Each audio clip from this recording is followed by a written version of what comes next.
Hello, everyone, and welcome to the Radiant Black podcast. This is a show about Radiant Black and everything Massiveverse, a series and superhero universe created by Kyle Higgins and Marcelo Costa. I'm your host, Bashar, and I'm joined by my fellow hosts and friends. Ray and Matt. Charlie. And Charlie, Matt, how are you guys doing today? Did you enjoy the more giant robots? Really, this cover says it all. Really a ton getting through this. Lots of awesome action, and can't wait to get into this with you guys. Yeah, more giant robots, always cool. It's nice. It feel this definitely shit kind of hit the fan this issue, so it's kind of nice. I feel like it's been a bit of there's been a lot of build up, but this definitely we hit the ground running, and I'm always excited to talk about Radiant Black, where it all began. So it's good to get into it. Definitely. And it's funny because am I the only one who looked at the cover? And I know someone posted this joke on Discord, but I swear to God, I think everybody thought this. Am I the only one who looked at the cover and thought that's just straight out of existence? Like the album cover? Because it looks like an album cover, doesn't it? I don't know. I just like the design. Yeah, it is. We're straight out of existence for sure. Like definitely, all we need is like the viewer discretion is advised in the corner, and we're there. Yeah, no, the coloring's awesome on this. Like just the little crackles and the. I don't know who colored this. Do you know Raul Angelo. who colored this cover here? This is, Oh, the cover? I think Marcelo did the Oh, cover, no, right? it's Marcelo. It's Marcelo. You're right. Yeah, no, it's Marcelo Costa. He could have done the cover A. colors. So he probably colored it. Yeah, he probably Yeah. colored it Okay, himself. all right. Yeah. Because he's credited as a colorist for this issue as well, so I don't know if it's just for the cover or more. And then that cover B by Combe Griffin, and that is a homage to Tron. I love that cover. Oh And yeah, you guys picked that one up? Unfortunately, I did not. My comic shop just shut down recently, so I've been trying to locate and find a new place for my physical stuff. So I've just been strictly digital of late, unfortunately. I know that Charlie got a little bit excited because the first thing we see when you open the book is literally a basketball hoop.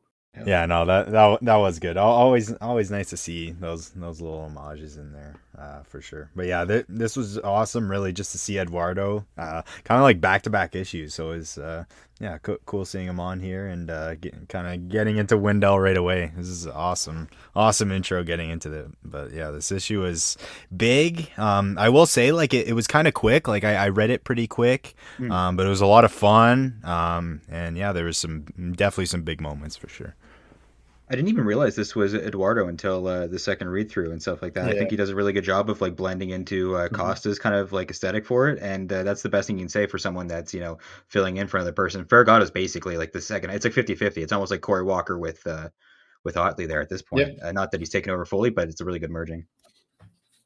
That's a great comparison. That's how I see it personally, honestly. It's like we have these two powerhouse artists, and like you said, Eduardo Fragato has done such a good job of synthesizing his style to make it look more like Marcelo Costa, to emulate him a little bit more in his style. And another thing is, I've noticed that because of his talent as a storyboard artist, that like his like issues specifically always flow so well. He has a very good and unique eye for framing the story and in a very fluid way.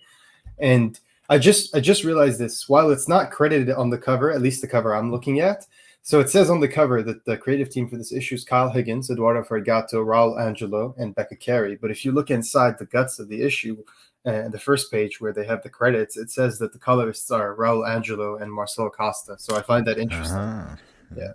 Let's dive right in. So we obviously knew that this was going to be a tense issue because we were going to pick up from the end of last issue, and I was really excited when I saw Wendell at the beginning because it's like it's always nice when you get him in an issue. He's such an underrated character. People love him. He's easily a fan favorite, and we're always looking forward to more Radiant Yellow.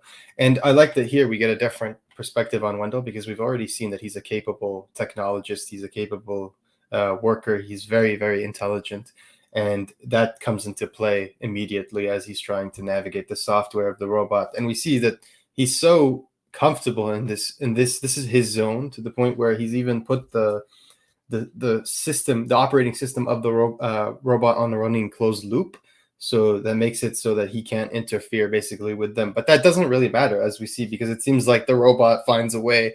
And that was really creepy. Did you guys find this whole like I don't even understand what happened. It's like the robot somehow penetrated the programming of Wendell and managed to take control. Yeah, it was a little strange for sure. Like he kind of plugs it in and it's like kind of calibrating here. I thought it was like a little weird. Like he didn't expect, like, obviously we'll talk about it later, but what's coming, like this thing turns on and like I don't know. I didn't have to tell the feature to realize it was sending a beacon out to the rest of the group. He was just turning it on, trying to bypass their communications, I guess. But yeah, no, it was definitely a cool moment for sure. Yeah, I think there's like an interesting element of like, yeah, they're all tech, but they kind of know where they're sending. I mean, they don't know where they're sending, but other species that might be able to attack the robots, maybe there's something how like when your phone dies, it can still send out a GPS signal and be tracked or whatever. It's maybe something like that. When the machinery is taken apart, it can still send out a beacon because, like we learn later, these are just going out there, Hail Mary droids out there to send back a signal. So you would make it so that even if they're destroyed, they can still send out some signal because that's their whole point, is to tell you what's going on from far away. So I think that it's really interesting. Also great that Wendell has all this free time from not getting his miniseries. Just kidding, it kind of sucks because I mean, poor Wendell, but whatever. That's another issue that we're not getting. Yeah. Never say never. I One day, one day. guarantee one day. Yeah. Yeah, I feel that too, right? Like there is a lot of like there's familiarity, but also like the unknown is always palpable in this series. So yeah, it's nice to see Kyle, really hit it out of the park with this. So what you're saying is people still don't know what this book really is. That's what you're No, saying. no, no. It's gonna say that on our tombstones. Didn't know what life really was. Like I'm never gonna understand. I accept it though. It's that, and I found peace in never knowing what I'm talking about. We Not still have wrong no there. idea. We still have no idea. Let's be Oh, real. I mean, it could go literally anywhere. But one thing that sparked the thought that as Gar was speaking earlier about Radiant Yellow, you know what would be really cool?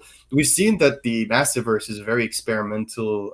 It's an experimental group of people in the sense that they're not afraid to take risks. They're not afraid to include. Different things like multimedia and as we've seen, YouTube videos, merch, all the cool things that the Massiveverse does.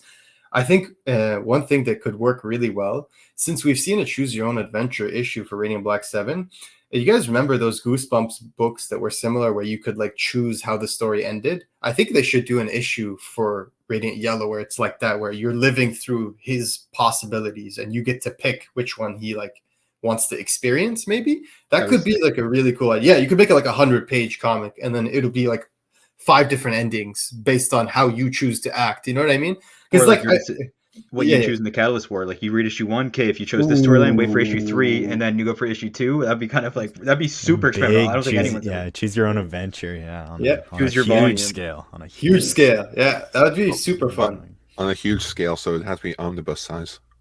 Yes, give it to us. Yes. Don't give us another table full like table spread. I'm not gonna lie though, that is really cool. But for those of us that are like young adults, we always make this joke. Someone always told us once that like we gave this book to someone who was a hardcore, like they prefer non-fantasy things, more realistic stories, and they loved it. They loved Radiant Black. I remember the first thing they told me was they were like, I asked them, I was like, didn't you get annoyed by the fact that you were reading a book that's more cosmic in nature, dealing with black holes and then just all this sci-fi stuff? And he was like, no, I actually found it all like very plausible. The only thing that wasn't plausible was the fact that the main character is a 30-year-old something who's a homeowner. Like, I Not still can't anymore. get over that personally. Yeah, well, it's funny we talk about his house, but like he doesn't have very long. We'll be talking about it later. But geez, a rough go for Yep. Marshall. This makes I, the LA move a lot easier, that's for sure. I think he'd still stick around. He's like, can I live with your parents while you're moving? Like, we'll see what happens. But yeah, so we're back with our friends of the channel and just amazing community members and Massiveverse actual members, Circle Guy News. We see them in this issue again. Here's TJ, Bill, and Ryan.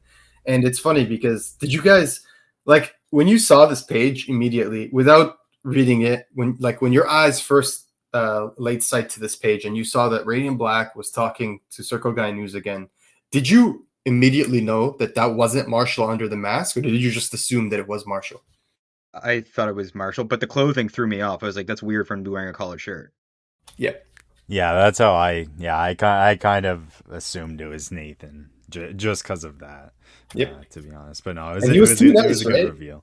It was a good reveal, yeah. And he's actually kind of like talking sense, and Yep. yeah, they're like something's off, something doesn't make sense. So yeah, There's no like I like it. peacemaker teenage jokes, right? Which is like Marshall or like Yeah, Randall no, for style, sure. like jokes, right? So I was like, Something's too normal. Yeah, Or right? mashing I like witticisms together that don't exist to make like shitty ones. But I thought he did a good job. Like it's really he knows Marshall really well, so he kind of does like a good impression. Like I was like, you know what, this kind of it really does. And I love the way they have Marshall like lifting his finger up, like he's waiting for a table, just to be like Yes. so like I'm not, it's so plain. Like you wouldn't Yes. do Yeah, that. It's It's good. like cheesy DC or Marvel comics. You know those issues where like Peter Parker would set up an elaborate scheme just to show like throw everybody off that he's not Spider-Man, or like yeah. Batman would do the same thing and like yeah, Superman wear the cowl. exactly. Yeah, So it's like I love this kind of thing because it harkens back to cheesy like superhero comics, but it also makes a lot of sense, right? You guys remember when we were reading Invincible and we get Zendel, I think, who becomes invincible after a while, and then people are like, "The fuck," right? But he's so fast that He's some too people fast. don't even notice. Yeah, like he's just too fast, so like you don't even notice. But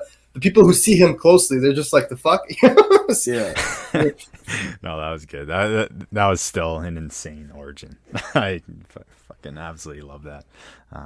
But no, this I actually kind of going through it now. I can definitely see Marcelo more on the colors here. There's some chameleon shit because it makes like Ferrigato's getting so good at emulating Marcelo and Marcelo's coloring, so it truly just looks like Marcelo is drawing the issue, and that's a testament to how good these artists are and how good the synchronization is on this book.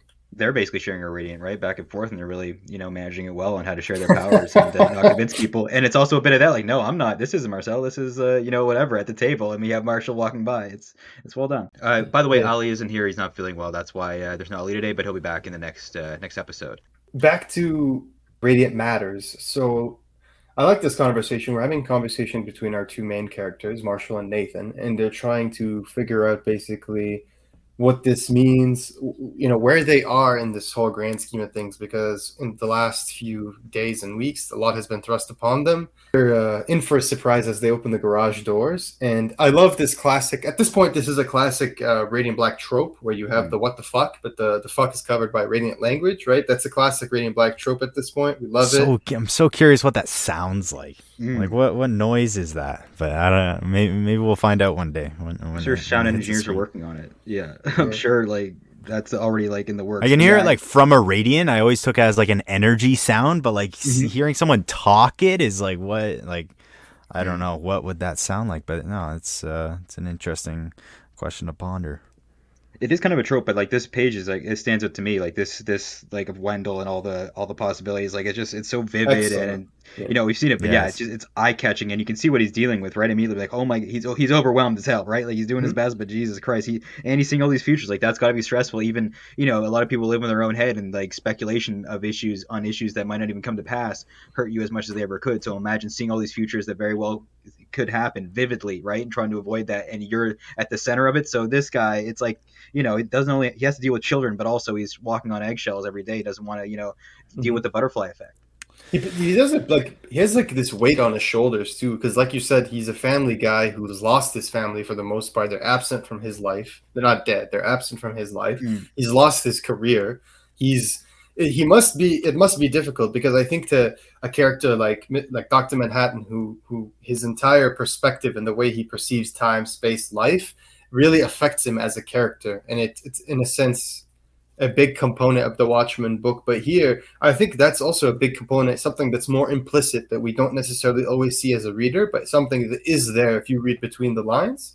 And I think this is the first time, as Matt mentioned, like not only is he overwhelmed, but it actually scared me a little bit, because once they said like he's having a seizure, I was like, oh shit, like is he gonna die? Because Kyle's not above killing people, and he already said people are going to die in Catalyst War, and he almost killed fucking Orson this issue. So Yeah.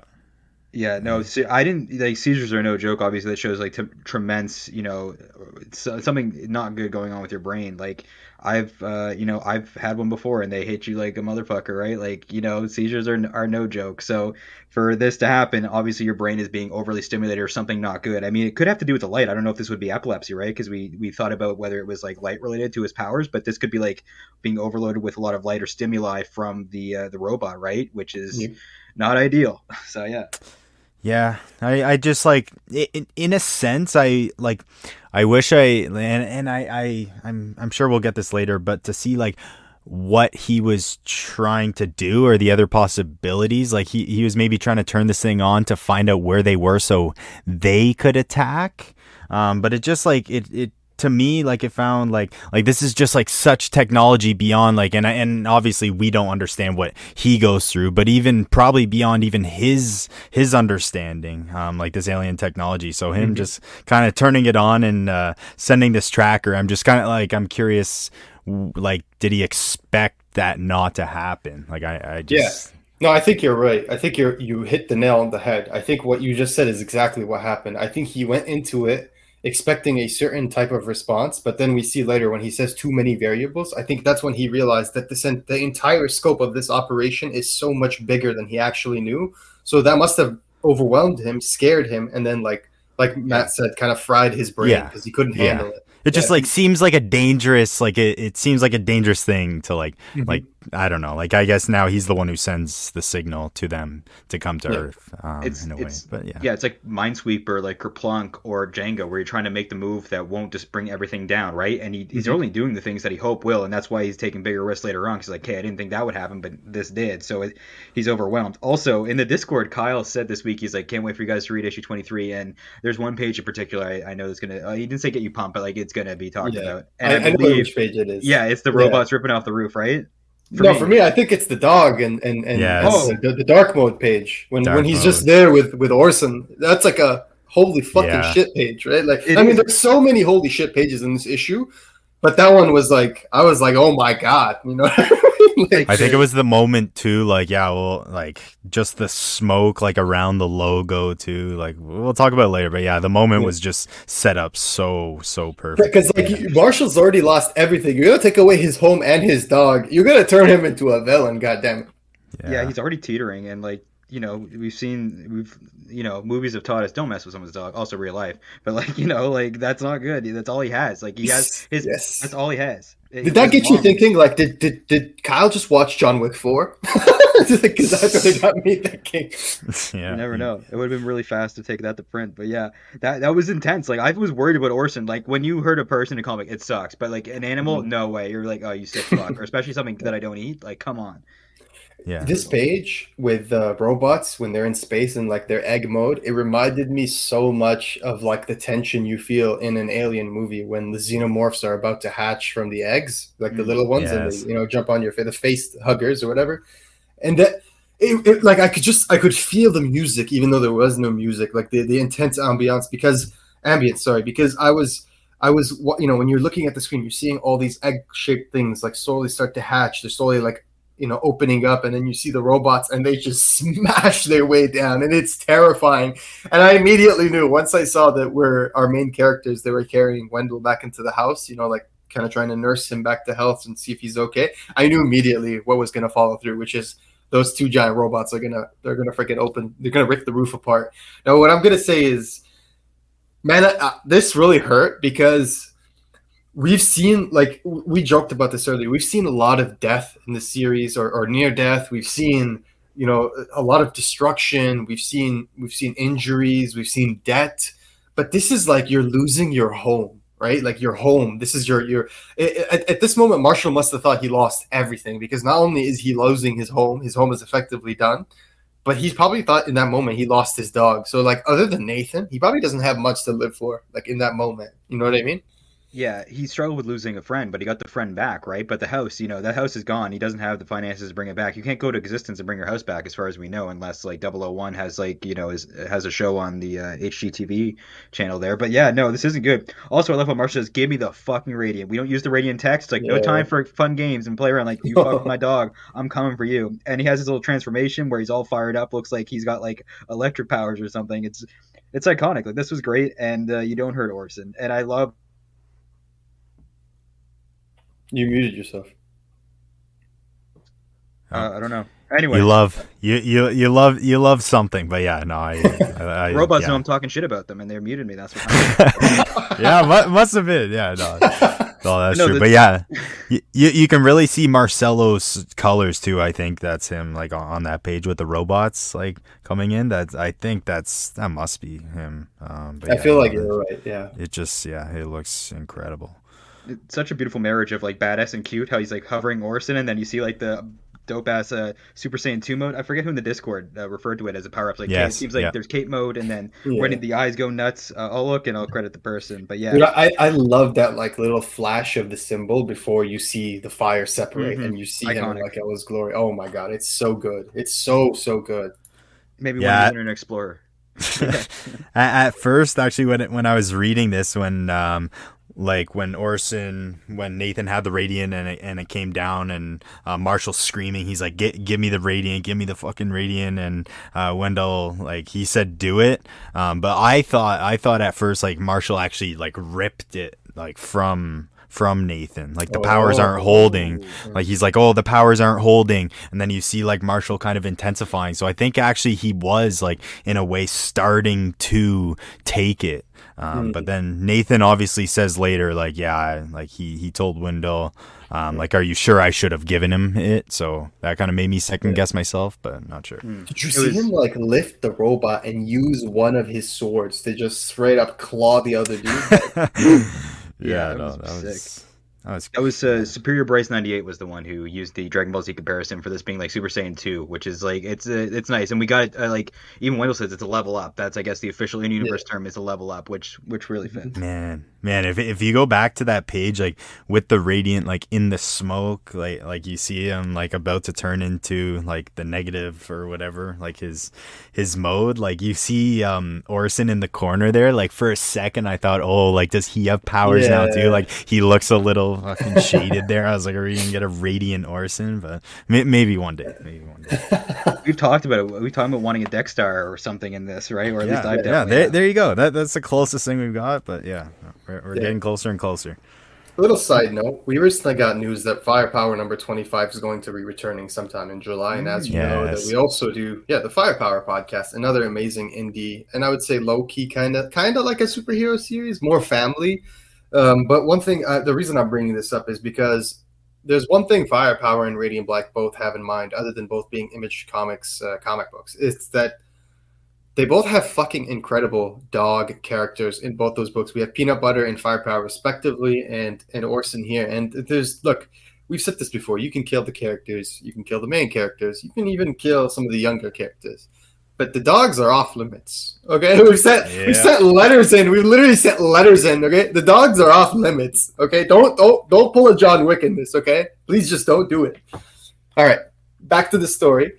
Frickin' on the next page, the reign of destruction continues. But I just love that there's this like silent coordination between the entire squad. You got Nathan literally hauling ass with Orson on him, and then you've got Wendell and Marshall going to town on the robot.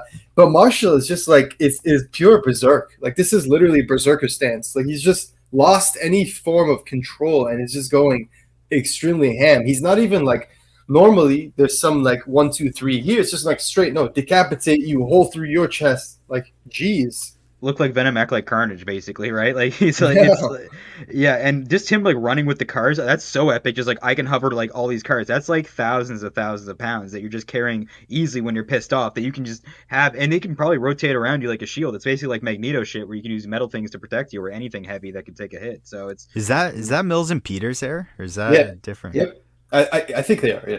It looks to be. Okay. Yeah, I think fits the description. Yep. It's their job to chase after people based on this page scared me even more though, because it's like there's no regard for safety here. Like he's I don't even think he's thinking about whether there's people in that car or not. He's just committing mass destruction. And I understand it's impulsive because it's a reaction. Like he's not fully thinking it through, but like this is genuinely concerning. Like concerning for the development of the two main characters, Marshall and Nathan, but also for them like sharing the dynamic of sharing the radiant, because Like it's just concerning. Like I've got this a is a theory lot. coming up about Soongai, and yeah, it is concerning because we've seen Marshall almost take like the dark path, right? Like he's been unleashed. Nathan's never had to access his K mode. He almost died and would rather die than go into full like what into like unrelenting like war mode. It's like full John Wick, and there's consequences. 100%. What? Why do you Yeah. guys think the Radiant glitched there as he's destroying all these robots, and then there's one left. It's caught. It's him and the robot. The robot's down on its torso, and it doesn't have its leg capability. And it points its trigger laser at Marshall, but at that last moment, Nathan and Wendell in a school bus smash into the robot and save Marshall's life as he's in the human form. Why do you guys think his radiant glitched there?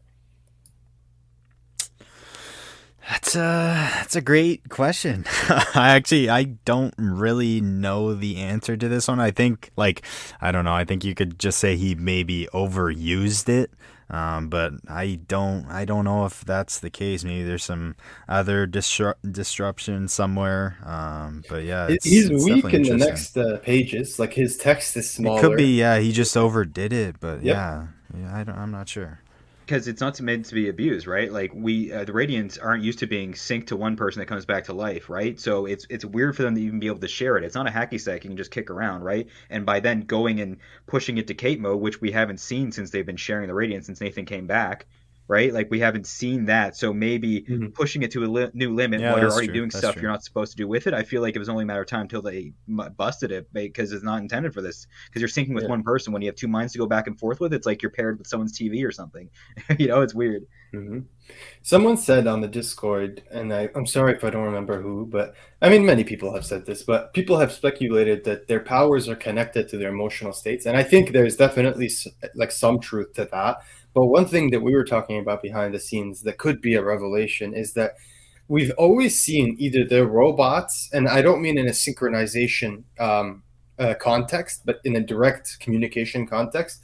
For the most part, we've always seen their robots or an invitation, and I emphasize invitation and not just like synchronizing again, to existence only comes during times of extreme dire. So when we look at the first time that they go to existence together, it's when Marshall is threatening to kill himself so that he can rescue Nathan so that he has a chance to save his life in existence. The second time is when Eva, Radiant Pink, is talking to her robot for the first time. And massive spoilers, right, for Radiant Pink and Radiant Black 23. So if you've not read the latest issue of Radiant Pink 4, skip the next 15 seconds.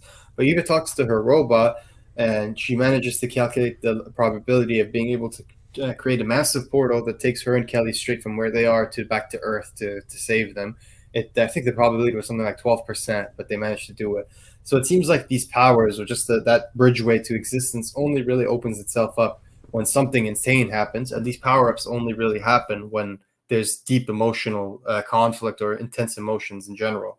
So as we've seen at the end of this issue, we're going to go back to existence because the fate of the entire planet's on the line. So it's interesting that existence has become this place that we only really go to for actual like objectives, doing missions, when there's like someone's life is on the line, something's on the line, something's dying. It's a very like intense situation. They don't go there unless something really bad's happening.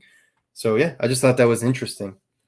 Another thing I do want to mention is like the only other times we've seen glitches have been with Glitch Guy, who's trapped within the Radiant. So maybe he saw when the power was strained, he found a way to potentially get out where he could trick them. Like we know we're going back into existence. Maybe Glitch Guy is going to leave one of them in there, and then they're screwed. And then Eva and Wendell are going to have to find a way, and maybe Satomi as well, bringing in Heavy. That'd be sweet. If before the Catalyst War 24 was them going back in to save Nathan and Marshall after 001 got out or something, right? Because you never know. And we're back at 001's ship, right? So maybe if he does get out, that's the first place he goes, and then runs into Wendell, and oh fuck, we got to do a rescue mission before war. I mean, that's mass speculation, but like you never know. So I do feel like Glitch Guy could be involved with maybe luring them out. That's a potential theory.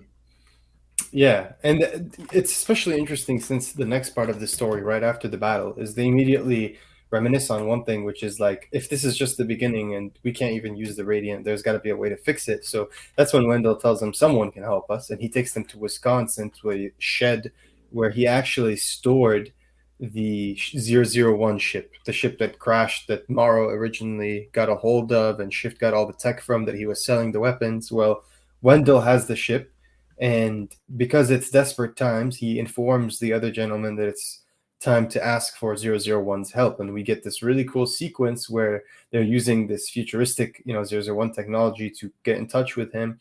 And he says, "The hour is dire, is it not? Tell me." And that's when they tell him exactly what's going on. And he says, "The situation's more complex than you guys think. Your world is marked. He is coming for you." And that makes me think Soon Guy, right? Is that what you guys are thinking as well? 100%. 100%. Okay. So he says, "You and your species need help, and so do I." That's the first time that I've ever heard 001 paint himself and themselves in the same like situation. Like he said that your world is marked for death before, but he made it seem like they were victims rather than like they're all on in this battle together. So I'm curious to unpack that and in the future and see what that means more, because as we've seen for the preview issue, preview pages of Radiant Black 24, when they're back in the Helix in existence, 001 is guiding them again. So very exciting. Yeah, he looks awesome in the top of this page, like the detail, like around his arm and like the shading and the coloration in the hologram or whatever. Like it's one of my favorite, things to look at in the series. That's like flush with them. Like look, just the detail Yeah. is just it's so dope. I just have to highlight that. Yeah, no, it does look awesome for sure, and he's kind of like, I think now he's accepted in a way, like I don't know if he's accepted he can't take the radiant from them, because like all he's really wanted to do, like 001 up to this point, was like take the radiant from them. Oh, they didn't deserve it. Oh, they can't save their world. I'll give it to me. Blah blah blah. So I don't know, like, I guess he was just planning to take them all and super power up himself and beat all these guys' asses, I guess. But maybe he's realizing now it's even too big of a problem for him. Yeah. My latest thought on Soon Guy is like, what if Soon Guy is just Marshall, but like Nathan's trapped inside of him, like 001 was when he's absorbed by the Radiant and can't get out, and like took full control of the Radiant or something like that. Like I feel like that'd be really cool if it was the two of them in one body, and like the Radiant like combined the two of them, so both of them together, and maybe one person trapped. That'd be a lot to have a book called Radiant Black where your lead is evil and the other protagonist is like absorbed in there, and like you have to fight in the war. But we don't even know what this series is, so I will swing with my theories if they're going to be giving us outlandish and crazy stuff that somehow works. Like, Yeah, no, for sure. And I don't know if we pointed this out, but just one of my favorite like shots from the issue, like we were talking about earlier, like Marshall going through and just wrecking havoc and like just not giving a crap about anything. But when like Nathan comes in and actually like saves Marshall with like a big school bus and like crashes the robot like after the radiant glitches. Like he kind of comes out and like just that shot back, like they have a pan back where they're just looking at the street and you see like stores like destroyed, cars destroyed, like robots like in roofs, like just everything kind of destroyed. And he's like, and Nathan's like, there's people we need to help, but like I just like Marshall's, he's like, oh no, like he's just like, my house, Orson, like I saved us. So he's just trying to like convince himself that what he did was right. But I just love, I think the Radiant definitely like took his emotions and kind of like amplified him at this moment. But yeah, that was just a good moment from Marshall for me. yeah, and there's definitely, it's tied to his emotional state as well. Like he's almost like Pink when she gets overwhelmed and needs the oranges, right? It's like he's done. Like it's like it says something. He thinks he broke something, not just in the Radiant, but he might have gone past a barrier and unleashed his rage and stuff like that, and that can be addictive in giving into your tendencies of like And he didn't have the strong foundation growing up that Nathan did, where he had both parents at home, and Marshall's in a shitty spot where like he comes out of a coma and his mom is like, dogs cost Marshall, Marshall, it costs money, Marshall. My brain's broken, but yeah, saying dogs cost money. It's like that's what you get. Like your blood, and the only like family member we've seen him talk to just goes, yeah, well, whatever, dogs cost money. They're not even really happy to see you. Like that's fucked. Imagine you come out of a coma and your only relatives are doing that, or you save your friend's life and it takes you 6 months or whatever. It's a lot. Mm-hmm. Yeah. And takes his pizza coupon. Yeah. Yeah. Poor Marshall. I mean, I really hope that they can find some sort of favor, because as we see right towards the end here, it says that they're going to need to exchange or need to walk the path and parlay truth for favor in existence. So I'm really excited to see what that means in the next issue. The next issue is going to be awesome for a number of reasons, existence being one of the main ones. But of course, we're getting a blacklight edition with fluorescent blacklight inks by Igor Monti. Everybody knows. If you know how exciting that's going to be. Pick up a copy, please. Join in on the fun. Let us know what you thought. And let's move on to the blackmail, which unfortunately, which is what they call the back of the book, the letters section. Unfortunately, this issue, there isn't any letters, but there's some cool updates from Michael, the gist of which are saying that there's a few books in the process of getting published, so there's just a lot on Michael's plate. But the next big thing is the Catalyst War. If you haven't seen the trailer for Catalyst War is up on YouTube. You can go check it out. Black Market Narrative put some sweet clips together. Really exciting stuff. I noticed Mr. Massiveverse doesn't like nicknames, but he's okay with giving official titles, like referring to Bashar as absolute champion. Yeah. Just something I'd like to underline going forward. Anyways, continue. For sure. Yeah, I noticed that as well. But she is an absolute champion. I'll give him that. The suit was hilarious. I hate that he doesn't want to be a celebrity because, like, he'd be one of my favorite stand-ups if he ever went and did it. Like, he's funny as hell. I agree 100%. He's got a fantastic sense of humor. And one thing that's important is that they said Catalyst War starts in Radiant Black 25 and ends, I think, around 30. But they said that there's no new issue of Radiant Black in June. And instead, Catalyst War is going to start in July. So just giving everybody a heads up there. Don't expect new solicits for a while because we've already seen the solicit for issue. I mean, we've seen the cover at least for issue 25 on the YouTube video. So they'll probably release a solicit for that. And then nothing for June, of course. That's in July. The other thing is Joe Clark, who co-wrote issues 11, 16, and 17, will be back to help Kyle Higgins co-write the Catalyst War. And in addition to that, they're actually both working on another indie title called Deep Cuts, a 6-issue epic jazz miniseries with the first issue out this month in April. I'm very excited for that book. I pre-ordered it. It just seemed like such a cool book. It has nothing to do with Radiant Black, or not even close thematically speaking. It has to do with like music and the jazz scene in the States and everything. But it does seem like something really cool, and it ties to a lot of what Joe Clark does professionally in terms of, or I don't know about professionally, but Kyle Higgins has spoken several times about how Joe Clark is involved in that kind of stuff in music and bands and everything. So I'm really excited to read that book. And of course, the last announcement is that Marcelo and Eduardo are going to both be working on Catalyst War, but that's something you already knew if you've been if you've seen the trailer for the Catalyst War. And the final piece of news is that, and I'll read this one verbatim. So Michael says, I can tell you that it's not a crossover event. While I won't confirm or deny the possibility of some of our other Massiveverse friends showing up at some point, the event won't affect the stories of Rogue Sun, The Dead Lucky, or No One, and you won't have to have read any of those books to follow the event. So as usual, the Massiveverse continues its streak of trying to be reader friendly, approachable, minimize the hurdles, and that means that you could just read each title without having to worry about missing out on anything else. They don't want to do that DC or Marvel bullshit where they're going to alternate each event, like each stage or each step of the event through different books, because we all know how exhausting that is.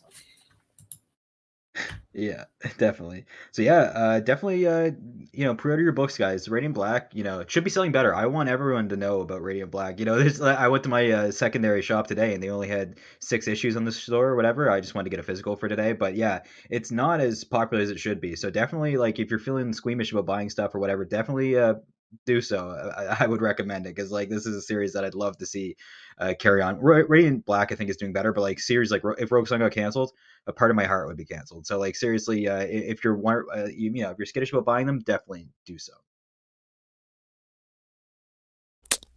Yeah, I totally agree with it. Everything you said, for sure. And yeah, I gotta find my ass a new comic book store quick, especially for this new Blacklight edition, because yeah, that's not one I want to experience digitally for the first time. I got a big ass Blacklight I bought for issue 10, so yeah, I wanna pop that out for this new one coming out.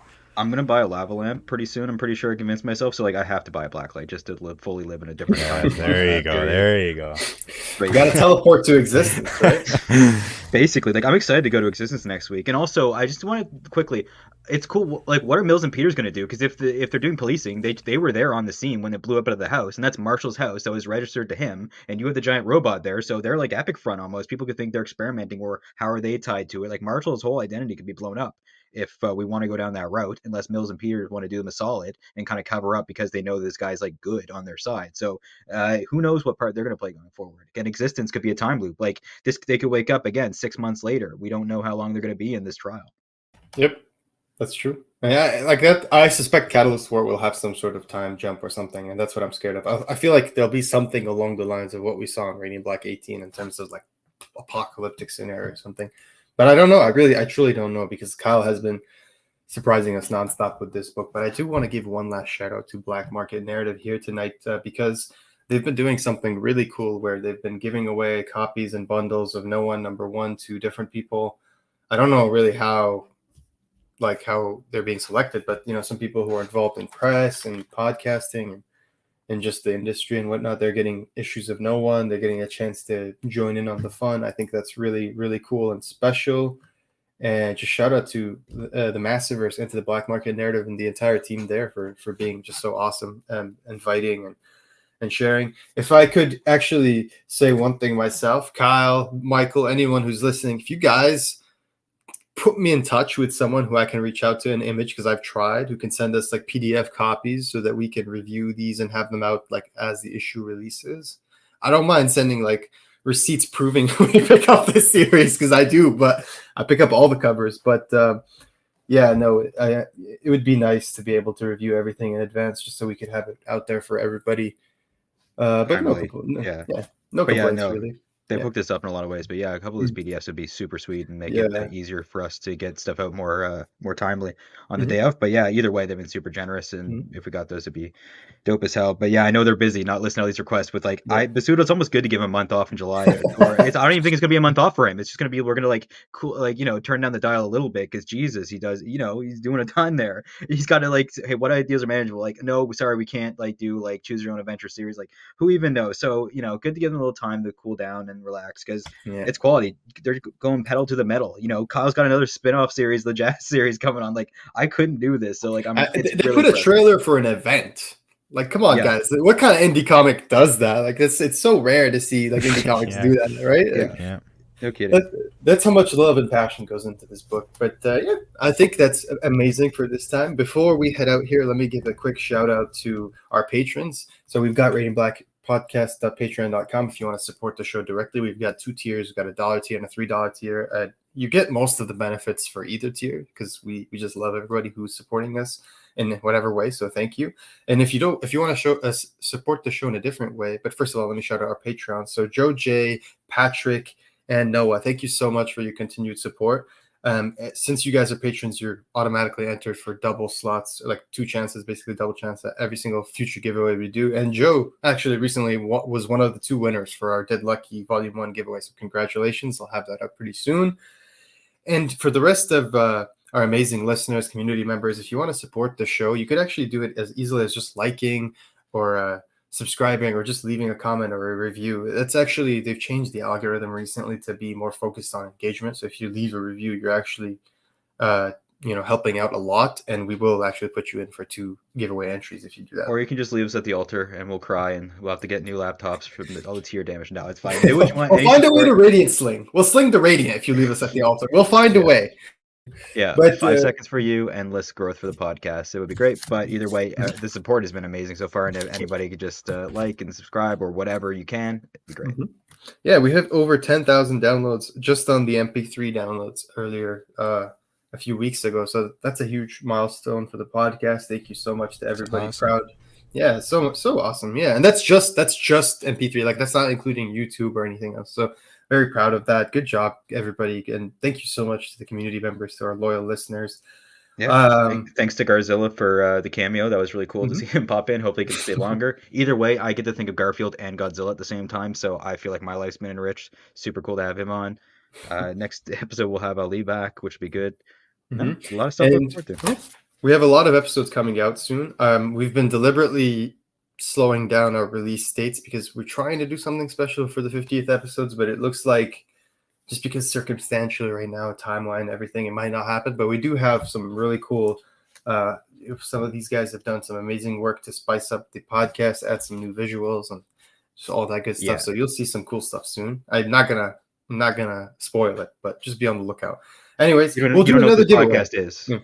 Oh, you don't know what this plot? You really don't. And we'll do another giveaway, right? Because like you said, one title we haven't been giving enough love is, even though we do actually love it, we review it, we buy it, is Rogue Sun. So when that Rogue Sun Massiveverse Volume 2 collecting issue 6 to 12 comes out, it has a gorgeous cover with Hellbent on it. We'll be giving away a copy of that volume because we got to get more people into this amazing superhero universe, comic book series, and it's just going to get bigger from here. Anyways. I think that's everything, guys. Last thing. Sorry. The Black Market Narrative Shop recently added a lot of cool merchandise to the store, including several Radiant Black issues or some incentive variants of different Massiveverse titles like Rogue Sun, Radiant Black. So if you're missing some incentives or you just want some really cool covers, check out the Massiveverse, the Black Market Narrative store. It even has the Radiant Black number 18 Infinite Edition for those of you that missed out. So yeah, perfect spot, perfect time to fill in some spots in your collection that you're missing out on, and fair prices. So good stuff, right. And an easy way to pick those up. Yep, and they just added shipping to Canada for all you fellow Canadians. So there you go. And I think that's everything. So we'll see you next time, everybody, and stay radiant.